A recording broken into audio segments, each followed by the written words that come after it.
Ouais.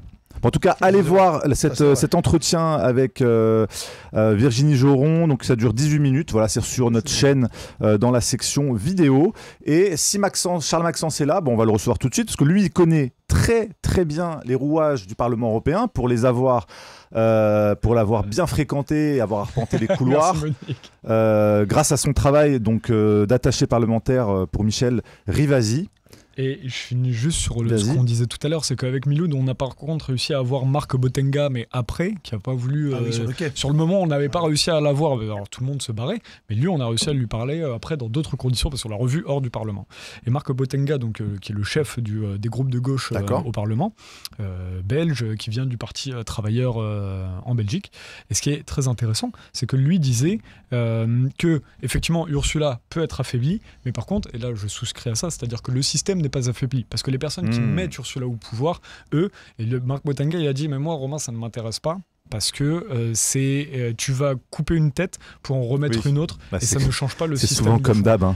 Voilà. C'est intéressant Bah ce alors, qu'il disait. Et on espère le recevoir prochainement, eh parce bah, qu'on a reçu Virginie Joron, mais il faut avoir des politiciens de toutes les couleurs, exactement. de part et d'autre. Donc, Bah, cher Charles Maxence, est-ce que tu es d'accord avec cette analyse? Donc, van der Leyen affaibli, mais finalement le système toujours fonctionnel et renforcé malgré ce vote. Oui, on peut le dire. Je sais pas si le système est renforcé. En tout cas, ce qui est sûr, c'est que c'est un vote qui fait que, j'espère que vous m'entendez bien, c'est un vote qui fait que le business peut continuer. Ok, Hmm. c'est l'expression anglaise business as usual. Ouais. C'est-à-dire que le business va pouvoir continuer comme avant. Parce qu'en fait, comment on peut faire évoluer le système? Il y a Le système étant ce qu'il est, un Matrix nous l'a bien raconté, il est assez global, il est large autour de nous. Une option, c'est de le faire trébucher.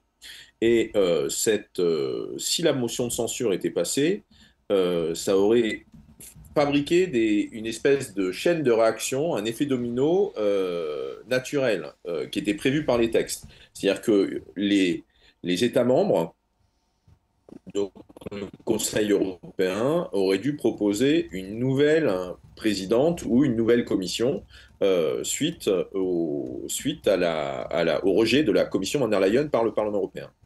Et sans doute que Ursula von der Leyen n'aurait plus fait partie du paysage, mais en revanche, il est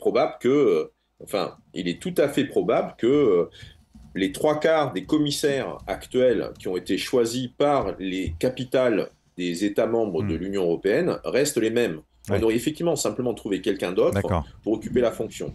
Donc le scénario catastrophe qui a été vendu et qui était sur toutes les lèvres au sein de la bulle européenne, c'était que si on destituait Ursula ou si on adoptait cette censure contre la Commission européenne, on allait basculer dans le grand vide et ça allait être le chaos, et ça allait être le désastre, parce que dans la situation actuelle, notamment géopolitique, il y a besoin d'un leadership européen, il y a besoin d'une continuité des affaires européennes.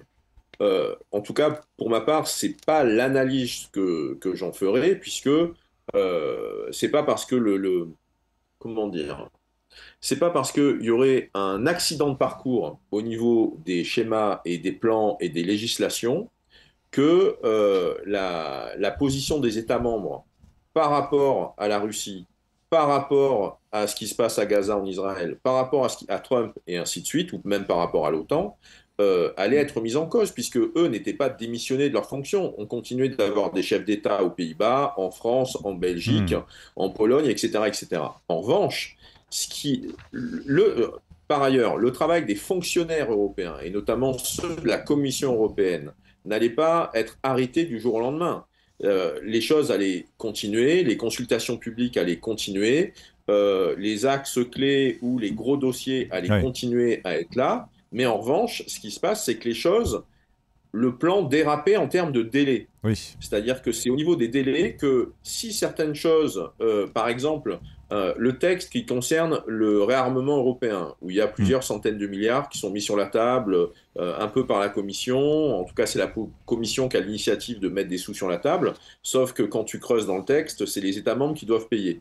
Donc en fait, ce grand plan qui s'appelle REARM, Hmm. c'est un plan qui a déboulé depuis quelques mois, et la Commission brandit ce texte pour appliquer des mesures d'urgence, des procédures d'urgence qui permettraient que le texte soit adopté sans qu'il y ait de débat au sein du Parlement européen. Et ça fait partie des griefs que les députés européens ont contre la Commission, puisque ce que les députés disent à la Commission et à Ursula en particulier, et ils lui disent, on pourrait presque dire de tous bords politiques, mais surtout ils lui disent depuis la première Commission von der Leyen, c'est-à-dire depuis 2019 et depuis les années Covid, c'est arrêtez de prendre, vous usez et vous abusez des procédures d'urgence, et ce qui fait que ça kidnappe en quelque sorte le débat démocratique qui devrait avoir lieu au sein du Parlement. Et la Commission répond, ça prend trop de temps quand ça se discute au Parlement, c'est pour ça que c'est vous qui allez valider le fait qu'on va appliquer une procédure d'urgence qui fait que le Parlement accepte de ne pas discuter de certains dossiers. Et il y a toute une frange des députés européens qui ne sont pas d'accord avec cette approche-là. Parce qu'en gros, c'est ce que Michel Rivasi pouvait aussi dénoncer à l'époque dans le cadre du Covid, c'est que si on se retrouve avec urgence, et si l'urgence devient antidémocratique, Oui. ou que la démocratie devient l'ennemi de l'urgence, là on a un problème par rapport à la manière de penser les choses, parce que si on est avec une logique de crise qui s'accumule, ou d'accélération des crises, ça va donc, ce raisonnement permet de justifier qu'on ne soit plus dans un système démocratique. Parce que la démocratie, ça prend trop de temps. Oui, c'est le régime d'exception en permanence, entre guillemets, pour notre sécurité, comme ce qui s'est fait pendant la crise Covid. Et d'ailleurs, l'affaire des SMS, SMS Gate avec von der Leyen et le patron de Pfizer en témoigne. C'est l'idée de l'état d'urgence permanent, en quelque sorte. Voilà. Et donc, de toute façon, sans cette présidente de la Commission européenne, avec les commissaires européens, donc le fonctionnement aurait perduré. C'est ça que tu C'est-à-dire que les dossiers qui étaient en cours de discussion au sein du Parlement, avec la coupure de l'été, de toute façon, ça n'avance pas dans cette période-là. Ou en tout cas, si ça avance, ça montre bien que ça n'a pas besoin du Parlement pour avancer, ou que ça n'a pas besoin de la Commission pour avancer, puisque de toute façon, ça avance quand même. Je ne sais pas si vous voyez ce que je veux dire d'un point de vue réel politique. Hein. Moi, je suis sur une logique de réel politique, et pas de ce que les textes nous disent, puisqu'en fait, on voit très bien qu'il y a une façon de court-circuiter les textes en s'appuyant sur en interprétant d'une certaine façon certains articles qui permettent comme ça, qui force. Et je ne sais pas si vous m'entendez, là, ça va, ouais. Oui, très bien. Très bien, ouais. Ok. Comme je vois mon image qui frise de temps en temps, c'est pour ça. Donc, on va se retrouver avec une situation de coup de force, alors que ça soit parce qu'on raisonne en termes d'état profond, ou même quand on regarde ce qui se passe dans des États comme la Belgique ou d'autres États où il y a eu des problèmes de Premier ministre, on voit très bien que la vie continue. Et parce qu'on est dans une situation spéciale, eh ben, ça veut dire que des discussions qui pourraient prendre 3-4 mois, elles vont être expédiées pendant 2 mois. Je tiens à rappeler quand même que, y compris en France, une majorité de députés s'expriment de tous bords politiques contre l'entrée de la France ou de l'Union européenne, enfin contre l'adoption du Mercosur. Il y a beaucoup de débats sur d'autres dossiers qui concernent aussi la santé et l'environnement. Et donc, en coulisses, il faut savoir, nous on les a vécus, on les a côtoyés de l'intérieur depuis les années 2009-2010, puisque c'est à ce moment-là que j'ai commencé à travailler au sein du Parlement européen sur les questions santé-environnement, sur les questions pharmacovigilance, sur d'autres types de sujets qui concernaient la santé publique dans la foulée de l'arrivée de Michel Rivasi au Parlement européen. C'est que les lobbies industriels passent leur temps à militer pour qu'il y ait moins de réglementation. Pourquoi ? Parce que la réglementation, pour eux, c'est coûteux, et leur argument, c'est que la réglementation, ça prend du temps, ça retarde l'arrivée de l'innovation sur le marché. Donc, moins il y a de réglementation, mieux c'est pour les lobbies. Donc, plus on fabrique des mesures d'exception, où on fait appel à des exemptions, où on fait appel à des dérogations, plus ça arrange les lobbies, puisque ça correspond à leur discours, ça correspond à leur demande. Eux, ce qu'ils ont envie, c'est d'avoir un minimum de contrôle sur les nouveaux produits qu'ils vont chercher à mettre en place sur le marché. Et bien sûr, derrière, une fois que c'est sur le marché, ils veulent aussi un minimum de contrôle et un minimum de responsabilité.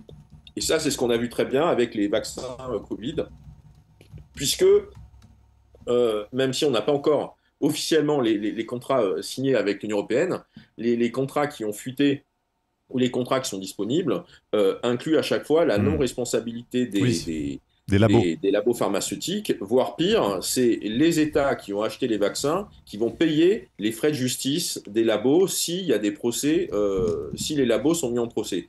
Et ça, c'est un modèle qui date des années 2001, en fait, hein, d'un bras de fer juridique qui a lieu aux États-Unis, où, en gros, les labos ont dit, c'est soit vous acceptez nos conditions, soit on arrête de vous livrer. Et donc, il y a eu comme ça pendant quelques mois un gros bras de fer. De mémoire, je crois que c'était le Sunshine Act, mais je donnerai les références précises par écrit à un autre moment. Mais c'était en gros en 2001 que ça s'est déroulé. Et en fait, l'État fédéral a abdiqué face au pouvoir des labos pharma. Et ce qui fait que pour les labos pharma, ce modèle de régulation, ce modèle de mise sur le marché des produits sans qu'il y ait de responsabilité de l'entreprise, parce que c'est des produits innovants, parce que c'est des produits dont les patients vont avoir besoin, etc., etc. C'est le modèle qu'ils ont, à partir de là, cherché à implémenter sur d'autres régions du monde, et notamment l'Europe, et ce qu'ils appellent, dans le jargon européen, ce qu'on appelle les fast-track regulations, c'est-à-dire les réglementations accélérées, avec des procédures accélérées qui permettent comme ça, quand vous avez le mot accéléré, c'est qu'en gros, il y a des verrous de sécurité qu'on a fait sauter. Okay, c'est clair. Et donc, au final, c'est le consommateur et dans ce cas-là, la santé publique qui vont être les perdants de ces initiatives, pendant qu'au niveau des marchés boursiers, au niveau des plus-values qui vont être versées auprès des actionnaires des grands groupes, eh bien, là, par contre, les profits peuvent s'envoler grâce aux communiqués de presse qui vont dire qu'il y a 95% d'efficacité, par exemple. Est-ce que, selon toi, du coup, ce fonctionnement va perdurer au sein de l'Union européenne ? Ce fonctionnement peut perdurer au sein de l'Union européenne si personne ne dit stop, si personne ne le conteste et ne s'y oppose. Donc ça suppose du courage politique. Mais ce n'est pas que l'Europe qui est victime de ce fonctionnement. C'est tous les États. En France, on le voit très bien avec la loi du plomb, la loi sur les pesticides, qui s'est passée récemment, où on se retrouve quand même, premièrement, à constater qu'on a une loi écrite par un député qui est lui-même un ancien dirigeant départemental, je crois, de la FNSEA.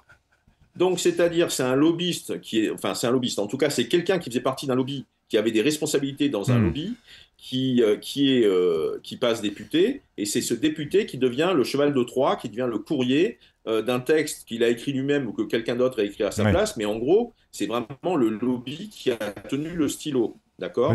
Donc moi, perso, je ne comprends même pas comment, d'un point de vue citoyen, je ne comprends même pas comment ce type de texte puisse être considéré comme recevable, compte tenu du curriculum vitae du député qui est le porteur de ce texte. C'est ce que j'allais te dire.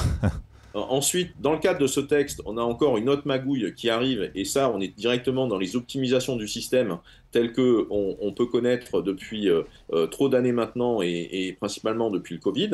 C'est que pour éviter qu'il y ait débat au sein de l'Assemblée nationale, donc là je parle d'un contexte français et pas d'un contexte européen, pour éviter qu'il y ait un débat au sein de l'Assemblée nationale, on va avoir une manip, une tactique qui va être de rejeter le texte pour que ça parte directement en commission de conciliation avec 6, 7 ou 8 élus qui sont issus pour moitié des rangs du Sénat, pour moitié des rangs du Parlement, enfin de l'Assemblée nationale, et il n'y a pas de débat. Et comme ça veut dire qu'on va rendre silencieux les éventuels arguments, bref, on tue à petit feu la démocratie avec des procédés où on va fabriquer des situations du circuler, il n'y a rien à voir, et on fabrique des situations qui sont celles du fait du prince, d'accord ? Donc, par rapport à ça, la transparence, on s'en fout. Par rapport à ça, l'impunité peut continuer, ok ? Donc, on a vraiment à chaque fois les deux notions qui sont les notions qui sont celles qui vraiment minent et diminuent à chaque instant l'exercice démocratique et une scène politique dans un pays. Donc il y a aussi ces histoires de lobby et de tactique à l'échelle américaine, etc., etc. Et il y a d'autres dossiers, et Nexus notamment en parle un peu, enfin en tout cas on parle souvent, c'est la façon dont le lobby militaro-industriel est aux manettes, ou en tout cas est en embuscade derrière tous les textes et toutes les initiatives en cours depuis 2 ans pour le réarmement accéléré de l'Europe. C'est-à-dire que si on commence à continuer à tirer ce fil, qui est celui du fil économique et du profit, on peut en déduire que si la guerre en Ukraine continue, c'est parce que la guerre est plus profitable que la paix. Exactement. Et donc si la guerre est plus profitable que la paix, qui profite de la guerre? Donc ceux qui profitent de la guerre, eh bien, c'est peut-être ceux qui vendent des armes. Et donc à ce moment-là, qui fournit des armes au conflit ukrainien? Eh bien, majoritairement, ça va être des Les États-Unis, fabricants d'armes américains, ouais. et pour partie, de mémoire, c'est 30% ou 35%, Et les ça Français. va être des fabricants d'armes européens. Donc, ce qui fait que quand on a de l'aide qui est versée à l'Ukraine ou que des États fournissent des armes et qu'ils ont à renouveler leur arsenal et leur stock, on est donc dans de l'argent public qui est utilisé pour faire tourner la machine, pour fabriquer des armes, qui fabriquent du business, du chiffre d'affaires et des profits pour des entreprises, certaines avec des participations publiques à l'intérieur ou d'autres qui sont largement privées. D'ailleurs, Donc on est sur les mêmes logiques de big business avec des milliards et des milliards et des milliards qui sont captés au niveau des budgets publics pour servir des urgences. Donc si, sans aucun jugement moral de ma part par rapport à ça ou positionnement moral, ce que j'en déduis, c'est que tant qu'on n'a pas réussi à rendre la paix comme plus rentable et plus bankable que la guerre, le système va continuer. Alors justement, je vais te demander comment on fait pour rendre ça rentable, sachant que là, le plan ReArm dont tu parlais juste à l'instant, c'est 800 milliards d'euros. Voilà, on parle d'une somme quand même assez importante, donc j'imagine tout l'écosystème militaro-industriel derrière qui se frotte les mains. Comment on rend la paix plus rentable et comment faire, entre autres, pour que ces gens non élus, hein, Ursula von der Leyen, personne qui est nommée, puisse être dégagée. Il faut un peu se détendre sur certains arguments qui peuvent être brandis, car c'est faux au sens strict. Hein, au sens strict, c'est faux de dire que Ursula n'est pas élue. Elle est élue de façon indirecte, au sens où c'est les députés européens, c'est-à-dire ce sont les capitales des États membres, ce qu'on va appeler les chancelleries, quoi, les membres du Conseil européen, qui choisissent quelqu'un comme candidat président de la Commission. Cette personne fait son grand oral au sein du Parlement européen et les députés votent en faveur ou pas du candidat. Donc, ce n'est pas les citoyens européens qui ont voté pour Ursula, elle n'a pas été élue par les citoyens européens, elle a été élue par ceux que les citoyens européens ont élus. D'accord ? Oui, mais des personnes qui sont nommées... Premièrement, elle est choisie par des gouvernements qui ont été élus. On peut dire élu, pas élu, mal élu, ce qu'on veut. C'est très indirect. Elle est sélectionnée ou elle est choisie par des gouvernements qui sont au pouvoir suite à des processus démocratiques. Et deuxièmement, pour être président de la Commission européenne, il y a un vote formel au sein du Parlement européen qui valide le fait qu'elle est présidente de la Commission européenne. Donc la Commission européenne, c'est effectivement un organe exécutif avec des fonctionnaires. Et la seule instance qui est élue au suffrage universel direct, simultané, le même jour, c'est le Parlement européen.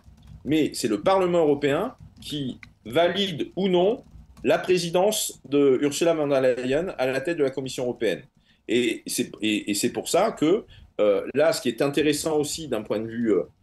on pourrait dire dans le narratif ou au niveau un peu romantique de l'affaire, enfin dans une sorte de romantisme politique, c'est qu'on peut dire que ça fait 11 ans qu'il n'y a pas eu de motion de censure portée par le Parlement européen, mais on peut aussi dire que cette motion de censure contre Ursula, elle arrive 1 an à peine après le début du second mandat de Ursula à la tête de la Commission européenne.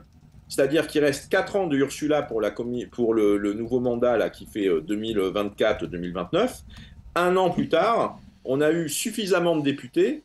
Et alors, bien sûr, les équilibres politiques ne sont pas les mêmes au sein du Parlement européen. Oui. On a des groupes politiques plus nombreux, plus homogènes, et avec une grosse composante de droite nationaliste.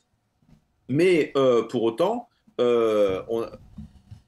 en off, en coulisses, il y a eu des tentatives de motion de censure pour rassembler des signatures dans les 9 derniers mois du mandat 2019-2024, avant les élections européennes de l'an dernier, et on n'avait pas pu rassembler 77 signatures pour cette motion de censure. Donc comme disait Romain... Ce projet de motion de censure, Michel Rivasi avait donné son accord pour être signataire. Donc comme disait Romain, tu penses que du coup là, elle est clairement affaiblie, von der Leyen. Alors, il y a deux manières. Ouais, enfin, oui et non. C'est-à-dire que là, en fait, il faut voir ça comme au niveau du système, c'est le système qui donne un coup d'avertissement. C'est une moitié du système qui donne un coup d'avertissement, un gros coup de klaxon à Ursula, Ouais. qui représente une autre moitié du système. Ok.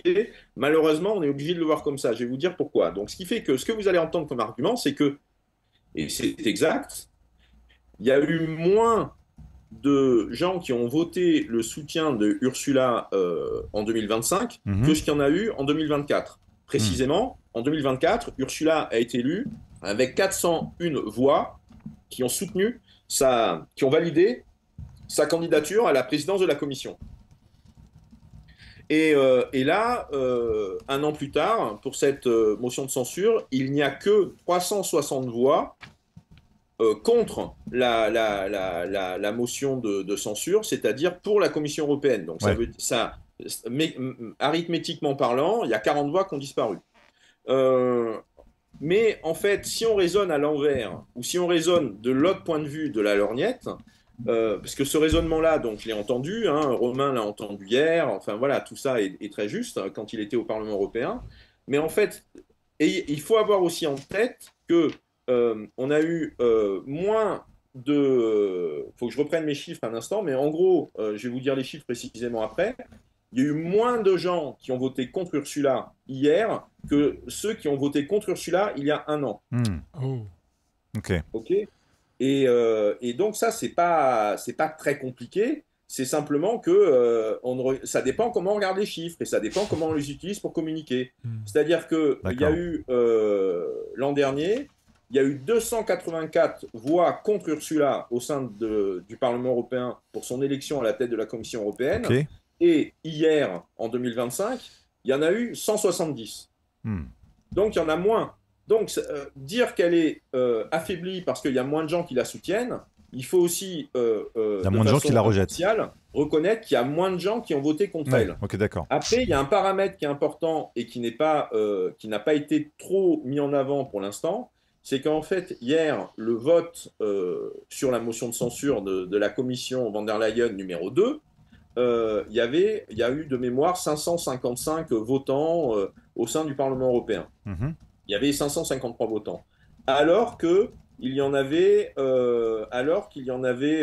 600 et quelques, non, il y en avait 707 en juillet 2024. Donc il y avait plus de votants en 2024, enfin de votants présents dans la salle, hein, de votants présents dans la salle. Non, j'ai besoin du Wi-Fi. Ah oui, on a besoin du Wi-Fi, les amis. Laissez le Wi-Fi, free Wi-Fi. Free Wi-Fi. Gilbert et Charles Maxence. Faut pas rebooter. C'est ça. C'est un coworking ici. Hein.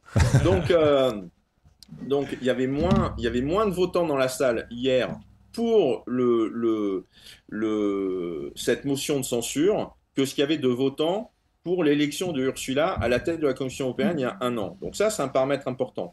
Et la question, c'est de se dire, mais alors, ils sont passés où ces députés? Comment ça se fait que sur 720 députés, il y en avait 550 hier lors de la motion de censure?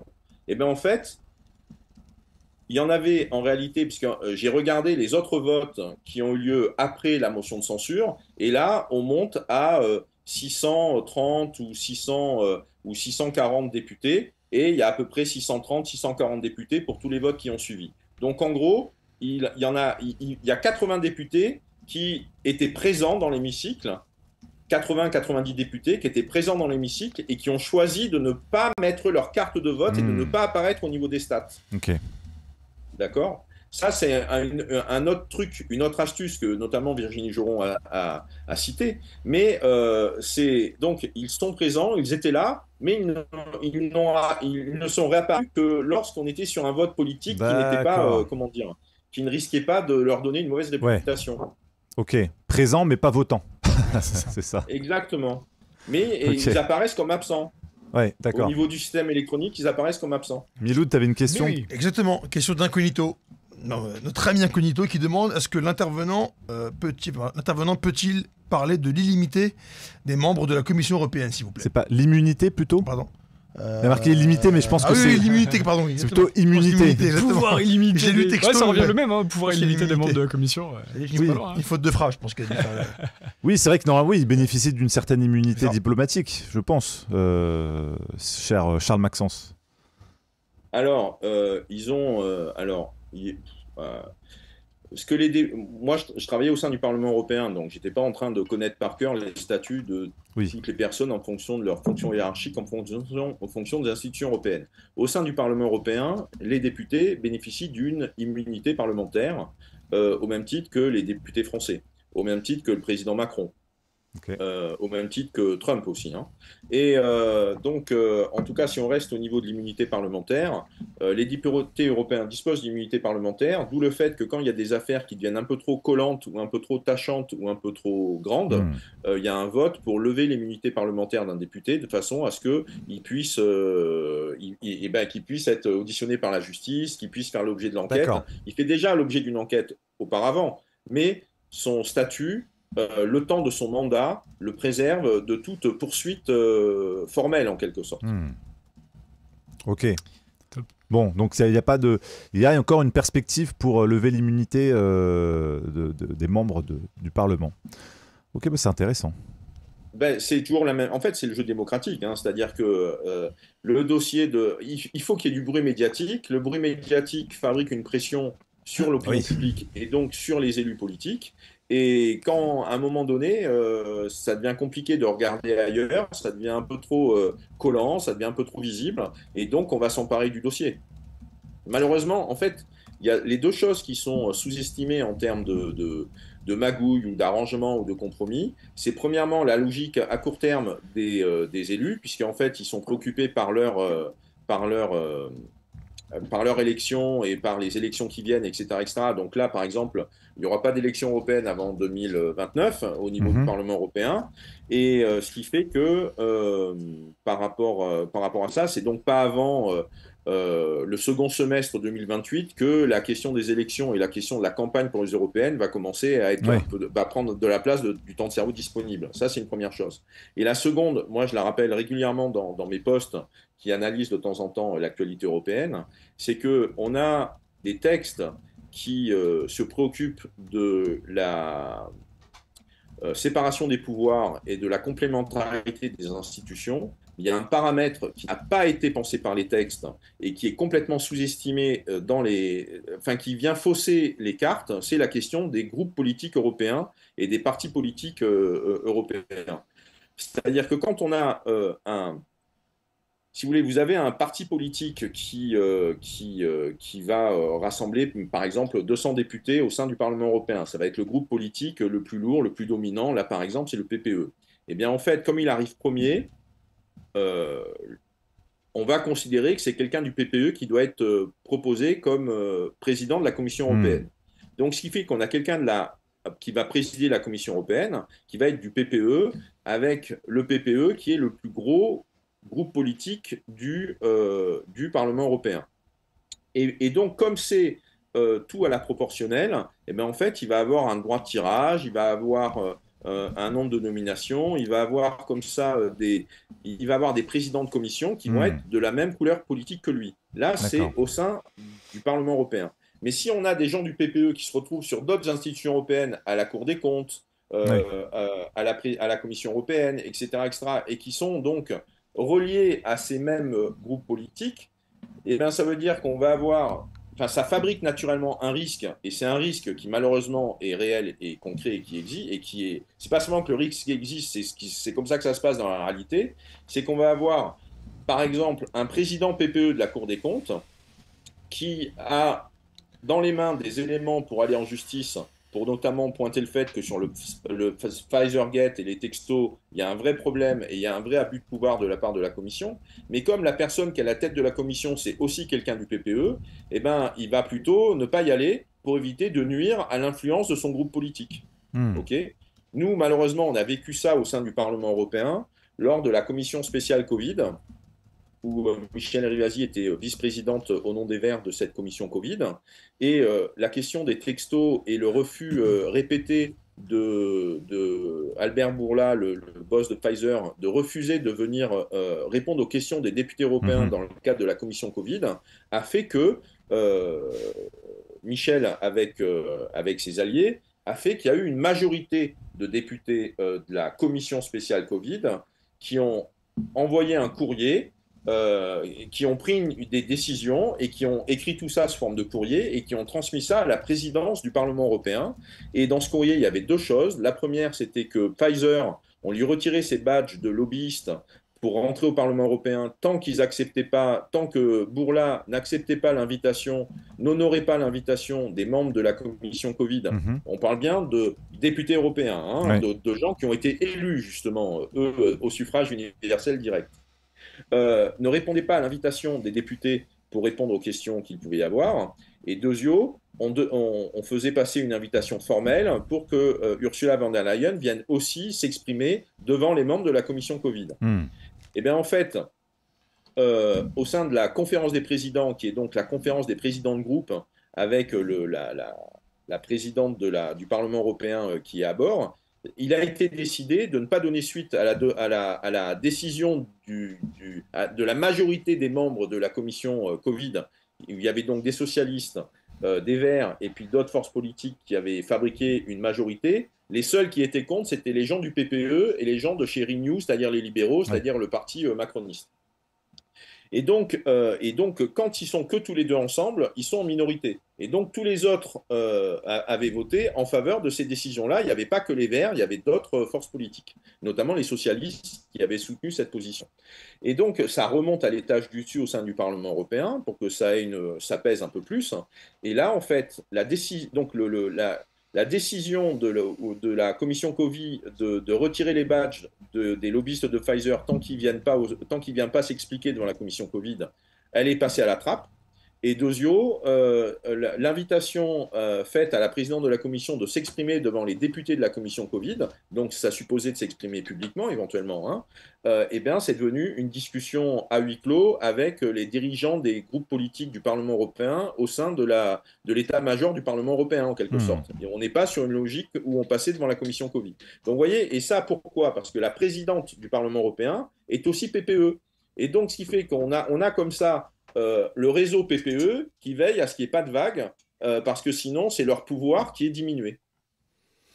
Ok, bah c'est toujours pareil, les petites tambouilles politiques à l'échelle européenne. En tout cas, c'est très très intéressant. C'est pareil en France. Bah oui. Je rappelle encore une fois que si M. Ferrand, qui est donc le meilleur ami politique du président de la République actuelle, est passé, après avoir été président de l'Assemblée nationale, est passé président du Conseil constitutionnel, c'est grâce au vote du RN qui se sont abstenus et M. Ferrand est passé à une voix près.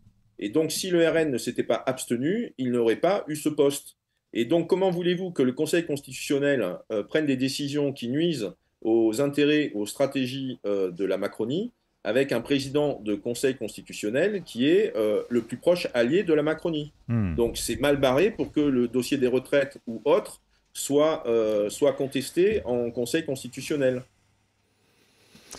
Écoute, merci infiniment Charles Maxence pour tes éclairages et puis pour les explications de ce vote et de cette réalité autour de cette motion de censure et de ces équilibres, ces rapports de force au sein du Parlement européen. D'ailleurs, on te retrouve, avant de te laisser, je tiens à rappeler à ceux qui nous écoutent qu'on te retrouve le 5 septembre en tant qu'intervenant de la soirée. Donc on aura la chance, je l'espère, à moins que tu aies eu un empêchement entre-temps, mais normalement tu seras parmi nous pour cette grande soirée des 25 ans de Nexus. Exactement. Reste à définir, ça c'est pareil, c'est les tambouilles en coulisses, reste à définir le sujet de l'intervention. Ça, on doit le voir ensemble. On a plutôt pris rendez-vous pour cette date. Ouais. Autour du thème, comme je te l'avais partagé, et je vous l'avais partagé aussi dans les premières annonces, autour du thème prospérer dans l'espoir. Pourquoi ?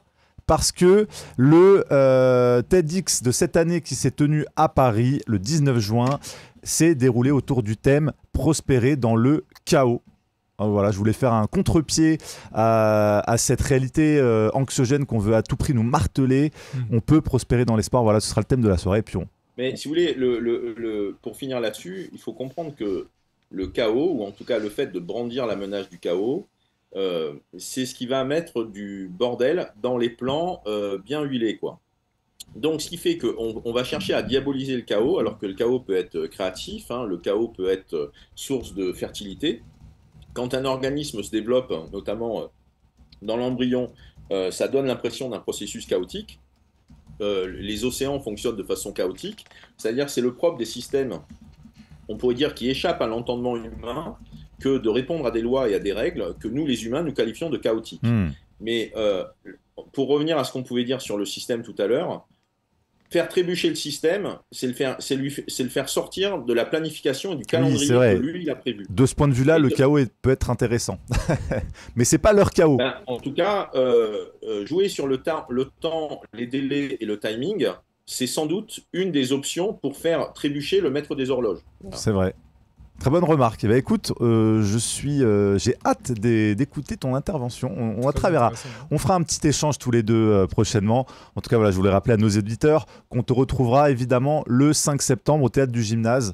Merci infiniment, Charles Maxence, pour ta participation. Tu peux rappeler aussi le dossier qui est dans le Nexus actuel. Et oui. Écrit dans le mag. Qui est un peu dans la même thématique, oui, mine de rien, quand même. C'est vrai. Procurez-vous le Nexus 159. Vous avez un formidable article de Charles Maxence. Tu es un fidèle pigiste. Hein, c'est je ne sais combienième article que tu nous as écrit. Donc peut-être le 20e, le 30e, je ne sais pas. En tout cas, en tout cas, c'est en tant qu'auteur. C'est un article, c'est un texte sur le système industriel de la censure, en fait. Voilà. Et sur le débat qui a lieu actuellement aux États-Unis, et en tout cas qui a lieu depuis 2-3 ans aux États-Unis. Et donc, qu'en est-il? Et comment ce débat-là, en fait, a d'importantes ramifications. On peut parler de tentacules ou de pseudopodes ou de résurgence au sein de l'Union européenne. Donc, c'est un dossier qui vise à donner des points de repère également pour qu'on puisse, et j'y reviens notamment sur une notion, hein, qui est celle du modèle de la propagande, qui est un modèle qui est peu connu, mais qui est un modèle qui est très opérationnel pour décrypter ce qui se passe, quelles que soient les forces, extrême de gauche ou extrême droite, qui peuvent utiliser ces leviers de propagande. Et il y a notamment un des leviers les plus flagrants, c'est la tactique de l'ennemi désigné. Okay, à partir du moment où on vous rabâche le fait qu'il y a un ennemi désigné, c'est que la personne est dans un processus de propagande dans la façon de vous diffuser ses idées. Ben, c'est très intéressant. Je vous invite vraiment à lire cet article. Retrouvez-le dans le numéro 159. Et puis, en vrai, le 5 septembre, si vous voulez venir voir Charles Maxence. Merci en tout cas pour ta participation.